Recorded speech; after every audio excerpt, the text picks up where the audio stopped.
Welcome sa isa na namang Travel and Draw Moto Camping Adventure at ngayong araw ay muli nating makakasama ang legendary duo na si Direk Gino at Ellie Motor. Siyempre, hindi mawawala ang mga pagsubok at aberya sa ating biyahe. Bumigay na yung bracket ng ating kusina. Paano kaya natin ito malalagpasan? Gaano kaya kaganda ang lugar na ating mapupuntahan? Tara, sabay-sabay nating pasadahan. Ako si Albert, isang lakwatserong artist, at ito ang aking travel and draw, ang kwento ng mga biyaheng hindi drawing.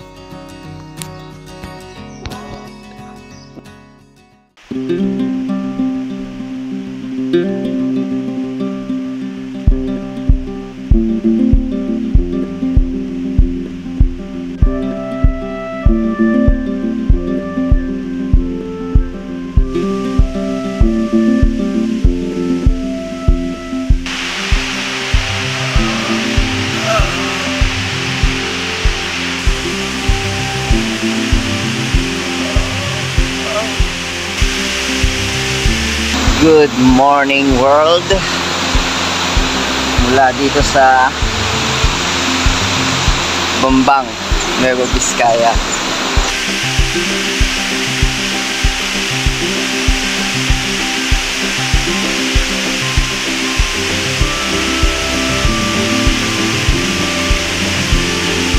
Kagabi mga kalapatsero ay halos hindi ko ma-appreciate yung ganda ng lugar dahil unang-una madilim, tapos pangalawa napansin ko yung ilog, lakas ng agos. So ang nasa isip ko kagabi, ano pag nag-flash floods, baka anurin kami.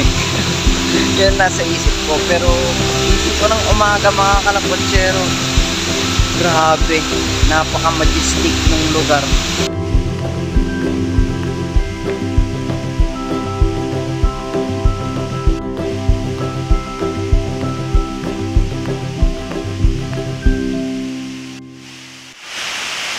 So habang inaayos natin yung ating stand sa ating drawing, ay magpapakulo muna tayo ng tubig para makapagkape.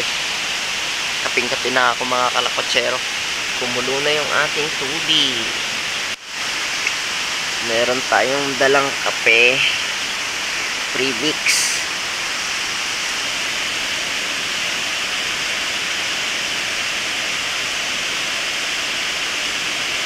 Kulang ng tinapay. Oras na natin mga kalapatsero ay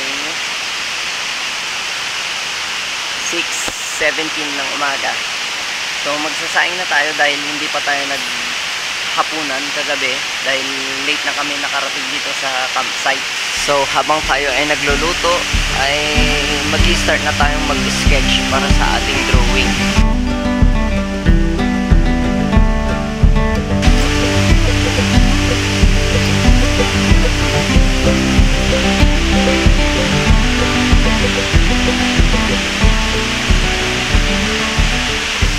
Ayan, nakapagsaing na tayo mga kalakwatsyero. Angas ng bigas natin. Dahil iisa yung ating kasirola, ay isasalin na natin tong kanin dito para dyan na rin natin lutuin yung ating ulam. Camper rice mga kaibigan, hilaw sa ibabaw, luto sa gitna, tutong sa ilalim.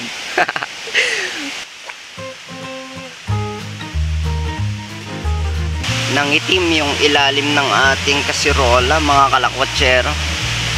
Diyan na lang natin hugasan sa may ilog.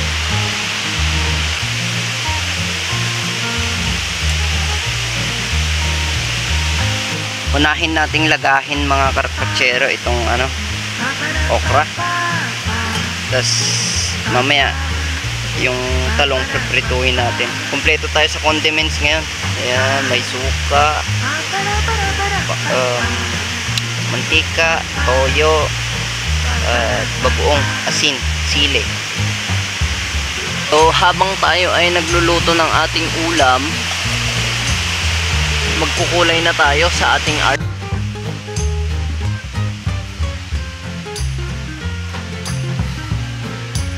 Overcook na yata. Pwede na to mga kalakwatsero. Ang gagawin na lang natin mga kalakwatsero sa okra ay since gusto natin may sabaw, ano na lang, timplahan na lang natin ng bagoong yung pinaglagaan ng okra. Tapos siguro magtira tayo ng kahit isa or dalawa na iiwanan natin kasama nung sabaw. Okay?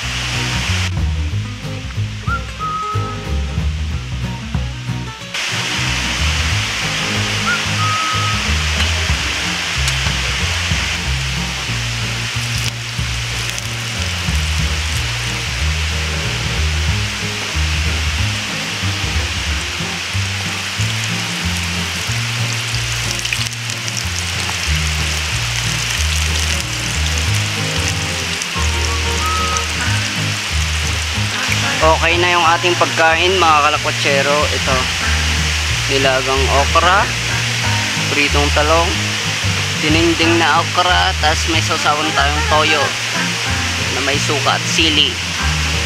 Ito yung ating camper rice.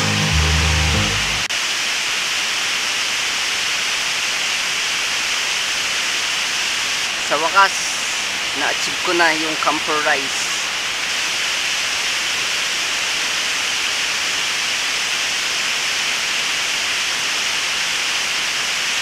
Konting recap nga pala mga kalakwatsero sa biyahe natin ng day 1.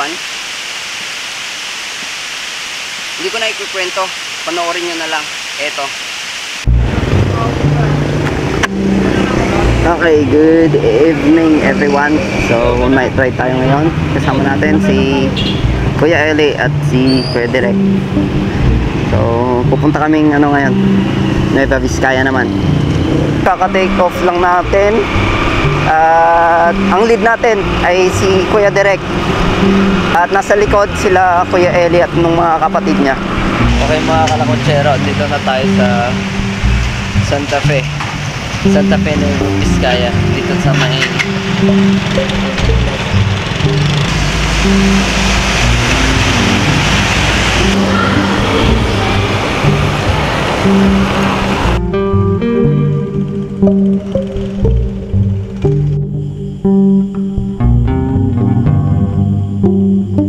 oras na natin mga kalakwatsero ay 9:04 at andito na tayo sa may bungad ng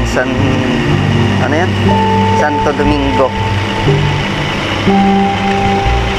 Walastik yung daan kagaya ng dinaanan namin ni Kuya Eli nung nakaraang vlog.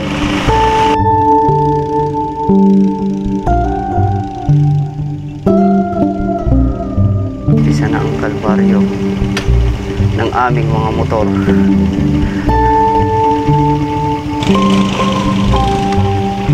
Kaya nagtaas na akong pantalon mga kalakwatsero. Ayan, dahil muddy yung ating daan. Yan ang nangyari sa gulong natin.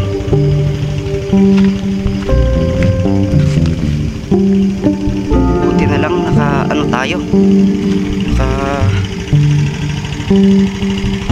fully off-road na tires sa likod. At least kahit pa paano kayang-kaya niyang umabante sa putik.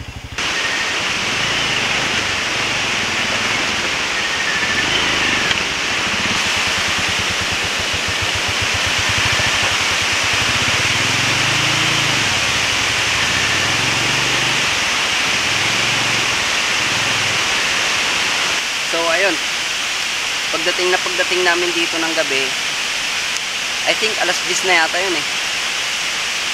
Nag-set up agad kami, tas natulog na.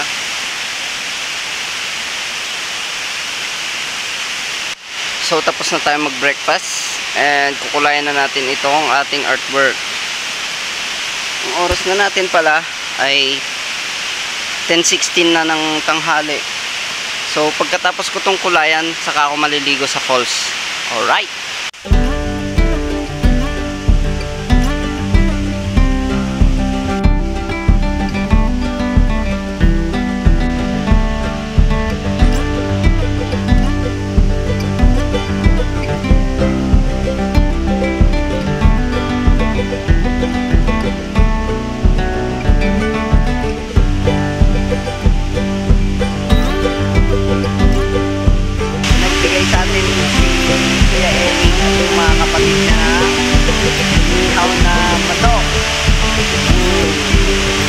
Sarap naman nito. Bango!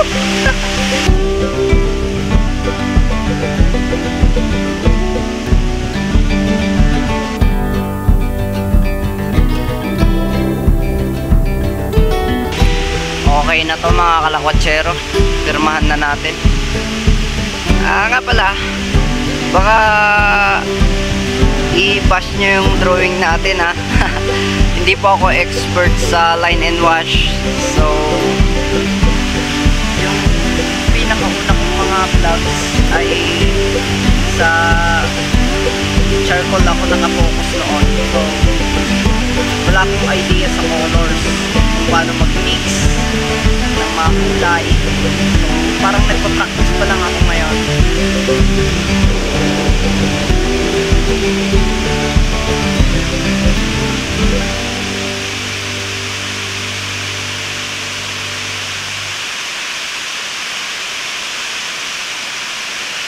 So liligpit na natin yung mga art materials natin para makaligo na rin tayo, para ma-lessen na rin yung time mamaya sa pagliligpit, kasi yun yung crucial sa pagka-camping, yung pagliligpit din eh.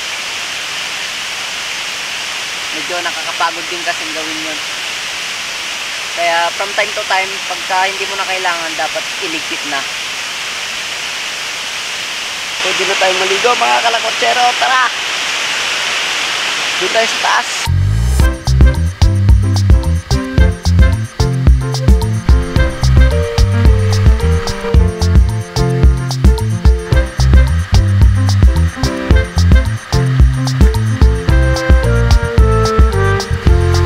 Hindi ko alam mga kalakwatsero kung naririnig nyo ako, pero napakaganda dito. Woo!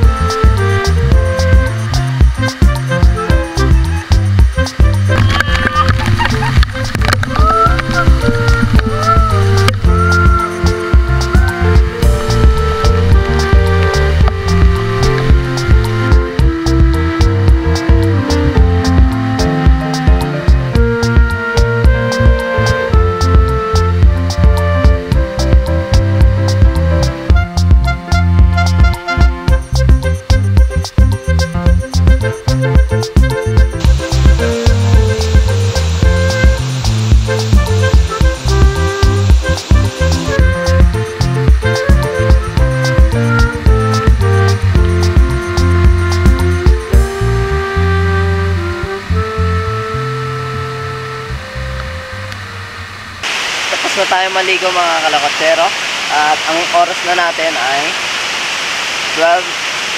12:20, at ito magpapakulo ulit tayo para makapagkape ulit.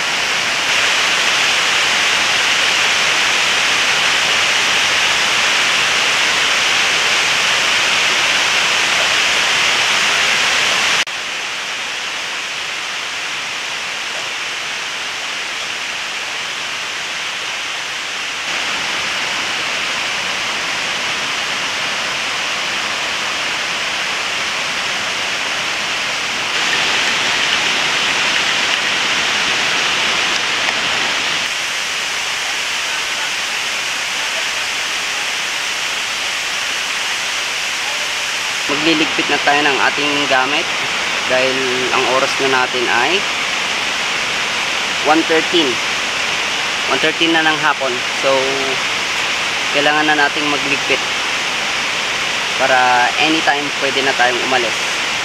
Alright.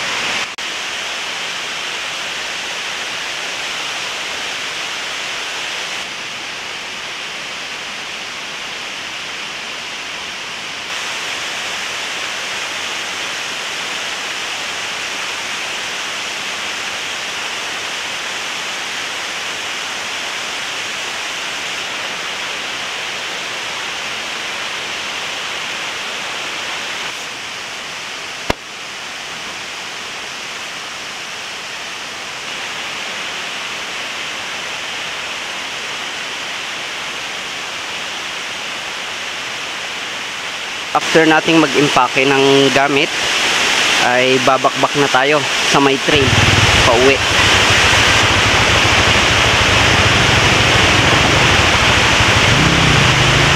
uwi na kami mga kalakotsero. At susungin ulit namin yung challenge na naranasan namin kagabi.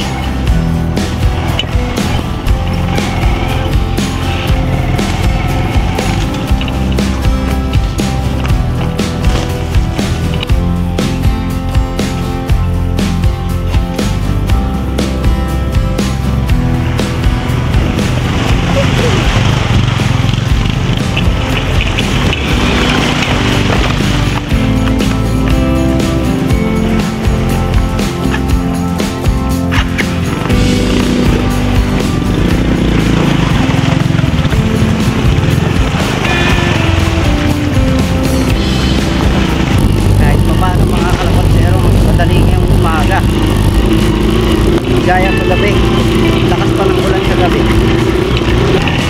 Wala stick yung daan mga kalakotsero. Mabato. As in, mabato. Ang lalaki. Tumatalon yung gulong ko sa harap. Kawawa ang motor. Wala stick.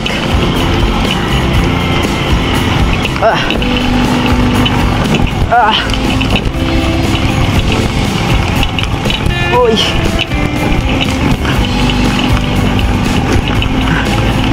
Nakakapanlambot ng braso at kasukasuan. Mga kalakotsero, bumigay na yung bracket ng ating busina. Ayan o, nalaglag dahil sa may batuhan, puro tagtag. Ayan, pero gumagana pa. Dito na tayo sa may part ng putik, malalim na putik. Dito yung part na tumigil kami kagabi kasi nagtanggal ng tapaludo yung kasama namin isa.